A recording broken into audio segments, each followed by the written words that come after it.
Hi everyone, I'm Richard England, Vicar of Crofton Parish, and welcome to this midweek update.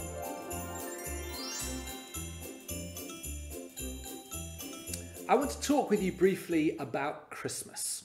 Obviously, we're all hoping that lockdown 2 will end at the beginning of December, and we'll be able to reopen our churches for streams and services, reopen both Holyrood and St Edmunds as we had them open before. But the reality is that we won't be able to have Christmas services this year in the way that we've been used to having them in the past. The sheer numbers of people involved would make that impossible. So instead, our theme this year is going to be Christmas at home.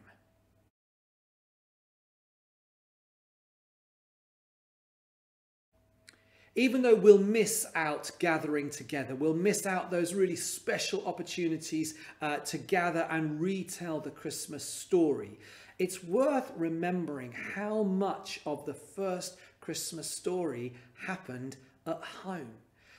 Gabriel appeared to Mary at home. It was because they were traveling to Joseph's ancestral home that Mary and Joseph ended up in Bethlehem, which is where Jesus was born. By the time the wise men arrived to visit Jesus, they weren't in the stable anymore. Someone had welcomed them in to their home, and that's where the wise men found Jesus. Jesus himself was born into a loving family and a safe, happy home.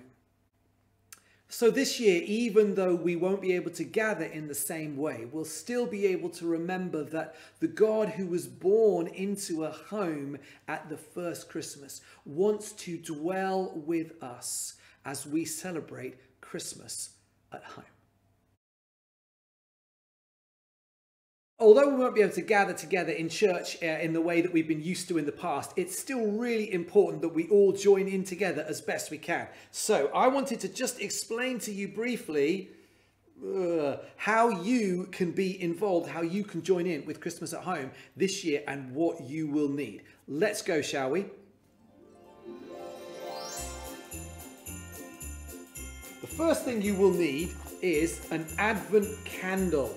Every Sunday morning at Church Online, we will be lighting the Advent candle together, and it would be wonderful if you had an Advent candle that you could light at home. The Advent candle reminds us of the presence of God, the presence of Jesus, the light of the world coming in to our world and our lives, and what better way to join in with that than having an Advent candle at home. You can get yourself a nice posh one with all the numbers on like we've got at home, or you can just have any ordinary candle will do. Secondly, one of the things early on that will be happening is the Christingle. Christingle at home is going to be a lot of fun. We're going to be able to join in. Now, there'll be some packs available to tell you how, but you want to make sure that you can get what you need to make Christingles at home, including an orange. After that, going to keep going. After that, we'll be having Christmas Jumper Sunday. Here's my regular Batman-themed Christmas jumper, not the world's most Christmassy jumper, to be honest, but you will need to make sure you've got a Christmas jumper. What I would love for Christmas Jumper Sunday is if you put it on beforehand and take a photo of yourself in your Christmas jumper. Then in the comments that morning, you can share a photo of you looking wonderful in your Christmas jumper. Christmas Jumper Sunday is December the 13th. Okay, so that's when you need your Christmas jumper for.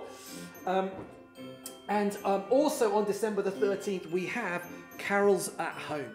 Carols by candlelight at home. So you will need even more candles. And what you'll need to do is try and make wherever you'll be joining in at home, make it feel as candle lit as possible. So get as many candles as you can.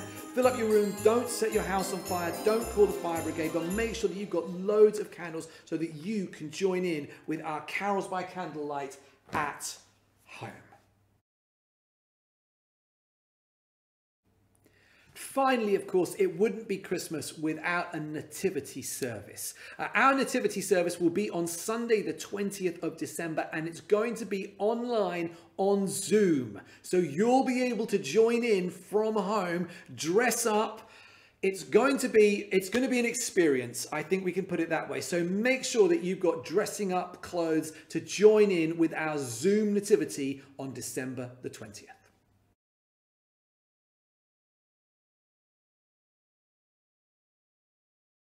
Finally, between now and the start of Advent on December the 29th, we're going to be doing 2 Sundays for our Be Well 2020 series. If you've been part of Crofton Parish for a while now, you'll remember that we launched Be Well last year. Be Well is our initiative to look at issues of well-being, mental, spiritual, emotional, psychological health. We're asking ourselves a question: what does it mean to be well in the love and grace of God? And that's never been more important than this year, when so many of us are living under this extended period of stress. And I'm really delighted that this year we've got something special for our Be Well series. We've got, I've recorded an interview with Reverend Will van der Hart, who's a vicar in London, but is also a specialist in the area of mental health. He's one of the founders of the Mind and Soul Foundation, which is a Christian organization helping people think about questions of mental health and well-being. And he recorded a special interview for us in Crofton Parish that you'll be able to see clips of over the next couple of Sundays. It is absolutely brilliant. It was such a privilege to spend some time with Will. So I do hope that you'll tune in, join in for church online over the next couple of Sundays as we begin to get ready for Advent and Christmas, but we also think about what it means to be well this year in the love and grace of God.